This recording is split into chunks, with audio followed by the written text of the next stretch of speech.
Salam sejahtera untuk kita semua.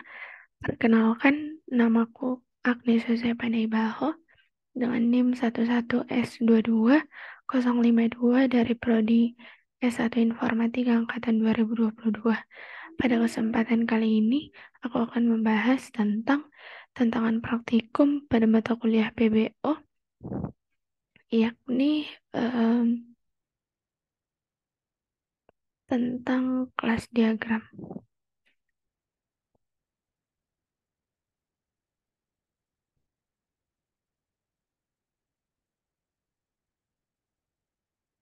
Nah, sesuai dengan modul, di sini kita diminta untuk mengimplementasikan kelas diagram. Nah, kita diminta untuk mengimplementasikan kelas diagram ke dalam kode program Java. Nanti akan ada inputan dan output yang diharapkan akan keluar dari program kita. Kita bahas mulai dari atas. Nah, di sini ada import java.util.scanner. Nah, di sini kita mengimpor kelas scanner dari paket java.util. Nah, kita gunakan ini untuk membaca masukan dari pengguna melalui keyboard. Kemudian ada public class app_11s22052. Nah, di sini kita mendeklarasikan kelas utama yang bernama app_11s22052. Nah, kode program utamanya akan dieksekusi di dalam kelas ini.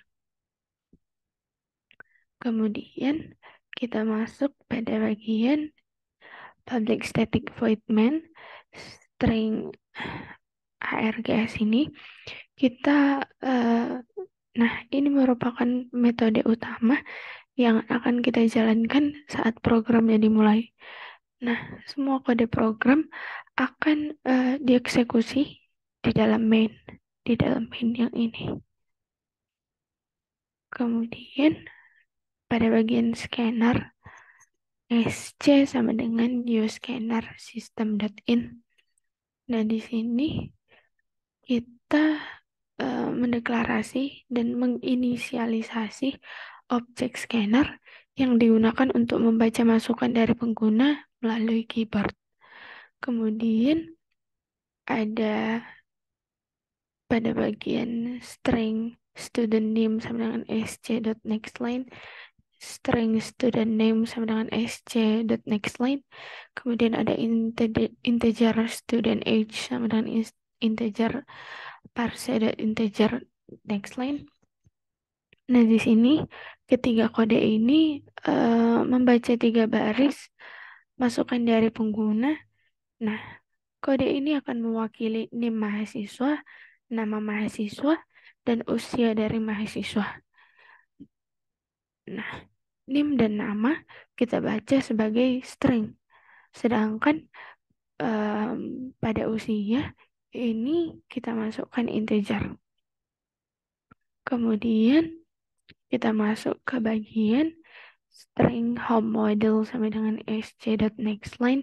Kemudian ada string address city sama dengan sc.nextLine, dan string address street sama dengan sc.nextLine. Nah, di sini kita akan membaca data alamat rumah dari setiap mahasiswa.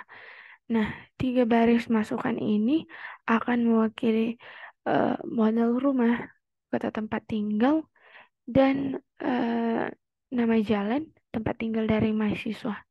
Nah, ini akan mewakili data-data alamat mahasiswa. Kemudian ada string course name sama dengan sc.nextLine, dan integer course credit sama dengan integer parse in sc.nextLine. Nah, di sini kita sedang membaca data kursus. Nah, kode ini akan membaca 2 baris masukan, yakni string course name dan integer course credit, yang akan mewakili nama kursus dan jumlah kredit kursus. Nah, jumlah kredit kursus ini dibaca sebagai integer, sedangkan nama kursusnya itu dibaca sebagai string. Kemudian pada bagian persen sama dengan new student, student name, student age, home sama dengan new home model, address city, address street. Kemudian pada bagian course sama dengan new course name dan course credit. Nah, di sini kita membuat objek persen, home, dan course dengan menggunakan data yang telah kita buat sebelumnya atau kita baca sebelumnya. Nah, objek person akan mewakili mahasiswa, objek home akan mewakili alamat rumah mahasiswa, dan objek course akan mewakili kursus yang akan diambil oleh mahasiswa. Nah, seperti yang kita lihat pada kode ini mengambil masukan pengguna dan membuat objek berdasarkan masukan tersebut. Nah, objek ini akan mewakili entitas mahasiswa, alamat rumah, dan kursus. Nah, perlu kita ingat bahwa kode ini akan bergantung pada definisi kelas, yakni persen, student, home, dan course. Nah, kita lanjut pada bagian yang berikutnya, yakni if person instance of student. Nah, di sini kita membuat suatu pernyataan kondisional yang memeriksa apakah objek person adalah instance dari kelas student. Nah, jika iya, maka blok kode dalam if akan dieksekusi. Nanti akan dieksekusi apabila benar bahwa objek person adalah instance dari kelas student. Nah, kemudian pada bagian student sama dengan student person. Nah, di sini jika person adalah seorang mahasiswa atau seorang student, maka kode ini akan mengkonversi person menjadi objek student menggunakan tipe casting. Nah, kemudian pada bagian student.enroll course. Nah, di sini jika person adalah seorang mahasiswa, maka objek student akan digunakan untuk memanggil enroll course atau course untuk mendaftarkan mahasiswa ke dalam kursus yang telah dibaca sebelumnya. Kemudian kita lanjut pada bagian system out print person name plus person get name. Kemudian system out print person age plus person get age. Nah, di sini kita akan mencetak informasi umum tentang person itu. Nanti kode ini akan mencetak nama dan usia dari objek person yang bisa saja seorang mahasiswa ataupun entitas lain yang tidak diketahui. Kemudian if person instead of student. Nah, di sini kode ini akan memeriksa. Nah, apakah person adalah seorang mahasiswa? Nah, jika iya nanti kode dalam blok kode if akan dieksekusi atau akan dijalankan. Nah, pada bagian system.out.print student ID plus student get name, kemudian ada system out.println student home city plus home.get address, kemudian system.out.print enroll course plus student get enroll course, kemudian pada bagian system out.print student is studying. Nah, di sini pada bagian ini akan mencetak ID mahasiswa, kota tempat tinggal, kursus yang diambil, dan melakukan pekerjaan. Nah, nanti Jika terbukti bahwa person adalah seorang mahasiswa, maka kode ini akan mencetak informasi tambahan. Nah, informasi tambahannya itu seperti ID mahasiswa, kota tempat tinggal mahasiswa, nama kursus yang diambil oleh mahasiswa, dan melakukan pekerjaan, yakni dengan memanggil metode work dari objek student.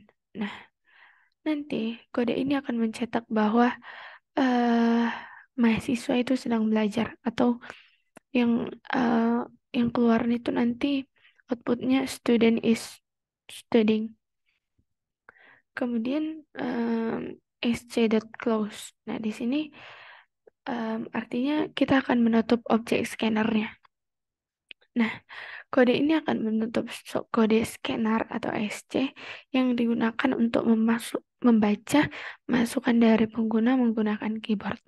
Nah, jadi keseluruhan code yang mulai dari um, if present instant of student sampai scanner dot close. Nah, ini akan mengelola objek person yang mungkin saja seorang mahasiswa atau entitas lain, dan mencetak informasi terkait berdasarkan tipe objek tersebut.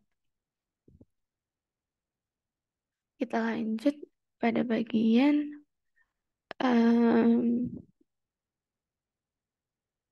class person. Nah, kelas person ini adalah kelas dasar atau superclass yang memiliki dua atribut, yakni ada nama dalam bentuk string dan usia dalam bentuk integer. Kemudian ada konstruktor person ya.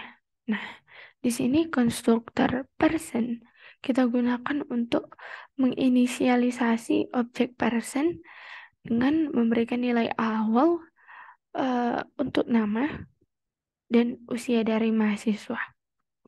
Nah, nanti pada bagian public string get name, return name, dan public integer get age, return age. Nah, di sini akan terdapat dua metode akses atau getter public, yakni get name dan get age. Nah, kedua metode ini akan kita gunakan untuk mendapatkan nilai dari atribut name dan atribut age. Nah, kita lanjut pada bagian kelas student extend person. Nah, di sini kelas student ini adalah kelas turunan atau subclass dari person. Nah, ini artinya bahwa student mewarisi atribut dan metode dari person. Nah, nanti selain name yang private string name dan private course and role course, nah selain atribut name yang merupakan ID mahasiswa atau identifikasi mahasiswanya, kelas student juga kelas studentnya ini juga memiliki atribut enroll course. Nah, enroll course ini akan mengacu pada kursus yang diambil oleh mahasiswa. Kemudian pada bagian public student string name, integer age, kemudian super name, age, this dot name sampai dengan name. Nah, di sini konstruktor student akan mengambil tiga buah parameter, yakni name, nama, dan usia, atau name, dan age. Nah, parameter nama dan usia kita gunakan untuk menginisialisasi objek person yang merupakan superclass dengan menggunakan super name age. Nah, tetapi parameter name kita gunakan untuk menginisialisasi atribut name dari sebuah kelas student. Nah,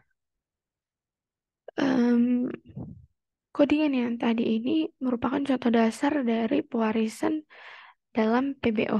Nah, di mana kelas student adalah turunan dari kelas person.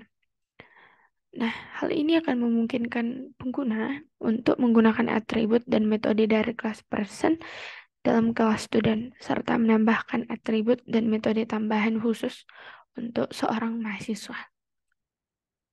Kemudian kita lanjut pada bagian public string get name, kemudian return name. Nah, kita di sini adalah sedang mengakses atau sedang menggunakan metode akses atau getter yang kita gunakan untuk mendapatkan nilai atribut name dari objek student. Nah, metode ini akan mengembalikan nomor induk mahasiswa atau NIM mahasiswa dari mahasiswa itu sendiri. Kemudian ada public course, get enroll course, return enroll course. Nah, di sini kita menggunakan metode akses sama seperti untuk NIM tadi. Kita di sini menggunakan metode akses atau getter yang kita gunakan untuk mendapatkan kursus yang telah diambil oleh mahasiswa. Nah, metode ini akan mengembalikan objek course atau kursus yang diambil oleh mahasiswa. Nah, kemudian pada bagian public void enroll course, kemudian ada enroll course sama dengan course. Nah, di sini kita menggunakan metode untuk mendaftarkan mahasiswa ke dalam sebuah kursus. Kita akan daftarkan seorang mahasiswa ke dalam sebuah kursus. Nah, nanti metode ini akan menerima objek course sebagai parameter dan mengatur atribut enroll course untuk mengacu pada kursus yang diambil oleh mahasiswa. Nah, kemudian pada bagian public void word, di sini implementasi tindakan yang harus dilakukan oleh siswa ada di sini. Nah, di sini pada bagian ini menggunakan metode yang berisi implementasi atau tindakan yang harus dilakukan oleh seorang mahasiswa. Nah, komentar implementasi tindakan yang harus dilakukan oleh siswa di sini menunjukkan bahwa implementasinya harus ditambahkan oleh user sesuai dengan kebutuhan aplikasinya. Nah, kita masuk pada bagian class address. Nah, class address ini atau class address kita gunakan untuk merepresentasikan alamat, nah yang terdiri dari city dalam bentuk string dan street atau jalan dalam bentuk string juga. Kemudian ada public address string city, string street, this.city sama dengan city, this.street sama dengan street. Nah, di sini address mengambil dua parameter, yakni ada city dan street. Nah, untuk menginisialisasi atribut city dan street, nah, maka diambillah dari public address-nya. Kita ambil dari objek address-nya. Nah, kelas student ini yang baru saja kita bahas itu kita gunakan untuk merepresentasikan seorang mahasiswa dengan atribut name dan kursus yang diambil oleh mahasiswa itu atau enroll course.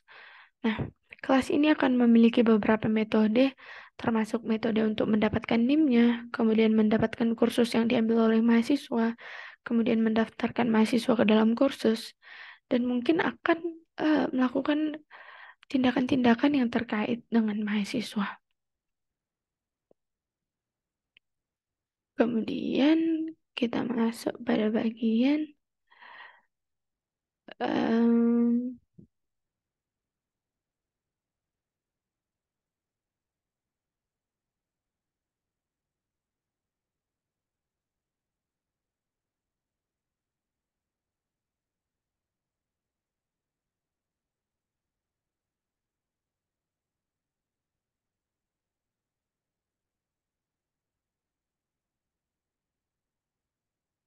kita masuk pada bagian class address. Nah, di sini ada class address itu kita akan merepresentasikan alamat yang memiliki dua atribut, yakni city dan street. Nah, city dan street ini menerima dua parameter. Konduktor address itu menerima dua parameter, yakni city dan street, dan akan menginisialisasi atribut city dan street dari objek address sesuai dengan nilai yang kita berikan. Kemudian, pada bagian public string get city dan return city, nah kita gunakan ini untuk mendapatkan nilai dari atribut city. Begitu juga dengan public string get street, kemudian return street.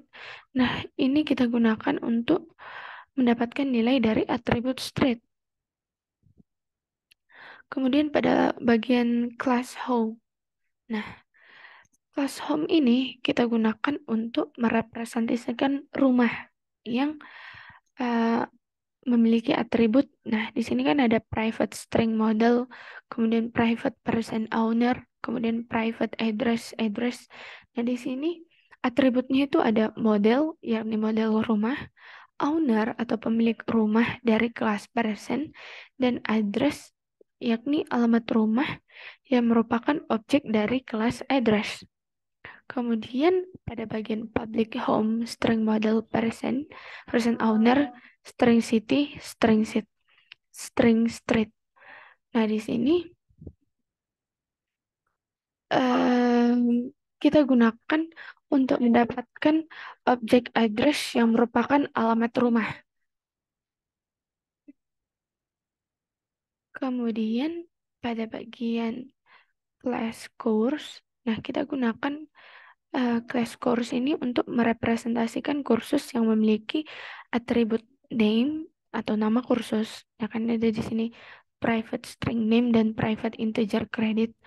Nah, nama itu dalam bentuk string, kemudian dan merepresentasikan kredit juga, namun kredit dalam bentuk integer. Kemudian ada public course string name integer credit, this.name sama dengan name, this.credit sama dengan credit.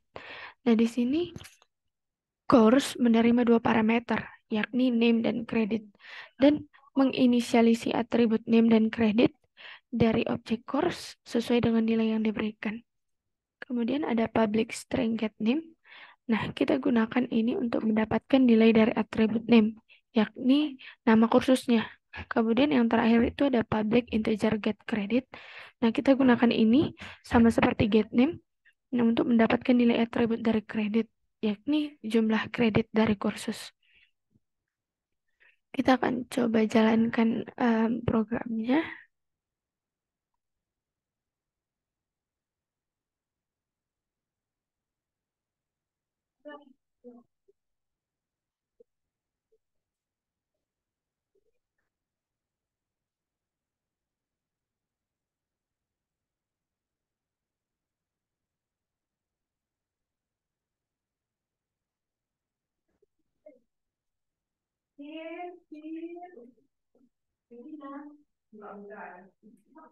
Nah, pada bagian ini kita masukkan yang pertama itu name,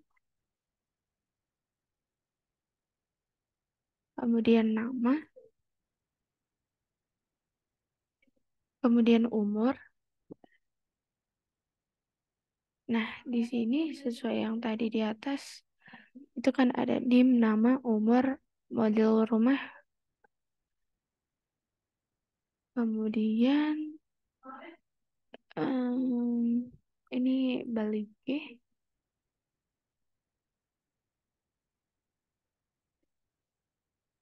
kemudian ini terserah, dan pada bagian yang terakhir atau hmm, enroll course itu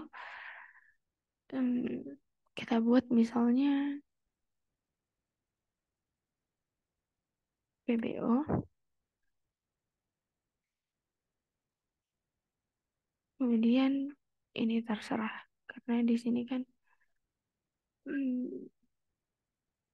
course kreditnya jadi bebas, saya taruh 4. Nah, nanti outputnya itu akan keluar person name-nya itu Agnes, usianya itu 19 tahun, ID-nya itu 11S22052. Nah, home itu student home city atau kota. kota tempat mahasiswa tinggal itu Bali G. Kemudian ada enroll course-nya itu PRBO. Nah, yang terakhir itu akan keluar outputnya student is studying atau mahasiswa eh, aktif dalam pembelajaran. Eh, Demikianlah presentasi yang dapat saya jabarkan. Apabila ada kesalahan kata dan kalimat, mohon dimaafkan. Sekian dan terima kasih.